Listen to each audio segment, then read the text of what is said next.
அவர் என்ன சொல்றார்? கர்த்தருக்காக பொறுமையுடன் காத்திருந்தேன். நமக்கு எப்பவுமே அவசரம் தானே. காலையில கேட்டா சாயங்காலத்துக்குள்ள நடந்துடணும், உடனே நடந்துடணும். இல்லைன்னா நான் ஜெபம் பண்ண ஒண்ணு நடக்கல அப்படின்னு சொல்லிடுவோம். ஆனா ஆண்டவர் கொஞ்சம் பொறுமையா, நிதானமா, ஏற்ற வேளையில அற்புதம் செய்கிறவர். அது வரைக்கும் கொஞ்சம் பொறுமையா நம்ம காத்திருக்கணும், அவ்வளவுதான். பாருங்க, அன்னாள் போய் ஜெபம் பண்ணினாள். வெகு நேரம் ஜெபம் பண்ணினாளாம்.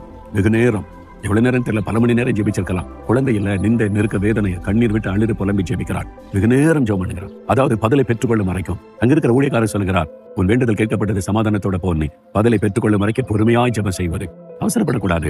நீங்க ஜெபிச்சுட்டே இருங்க, தொடர்ந்து ஜெபிச்சுட்டே இருங்க. நிறைவேறும், கட்டாயம் நிறைவேறும். உங்க ஜெபத்திற்கு பதில் வரும். தேவன் கவனித்துக் கொண்டிருக்கிறார். சில சமயத்துல சில காரியத்துக்கு உடனே பதில் வந்துடும். சிலருக்கு பதிலுக்கு வருவதற்கு 1 வாரம் ஆகும், சில 1 மாசம் ஆகும், சில 1 வருஷம் ஆகும், சில வருஷங்கள் கூட ஆகும். சில பொறுமையா காத்திருந்த ஆசீர்வாதத்தை பெற்றுக்கொள்வாங்க. சிலர் 15 வருஷமா ஜெபம் பண்ணி குழந்தை பெற்றுக்கொண்டவங்களும் இருக்கிறாங்க. அந்த ஆசீர்வாதத்தை நீங்க சொன்ன போறீங்க, சொன்ன போகாதுங்க. பொறுமையா காத்திருங்க. ஆண்டவரே, நான் பொறுமையா நம்பிக்கையோட காத்திருக்கிறேன். நீங்க ஜெபத்தை கேட்கிறீங்க, கட்டாயம் வெட்கப்பட விட மாட்டீங்க. நான் பெற்றுக்கொள்வேன். ஏன் இன்றைக்கு அந்த அற்புதம் நடக்கலாம், இன்றைக்கு இப்போ நடக்கலாம். விசுவாசத்தோட நான் பொறுமையா காத்திருப்பேன்.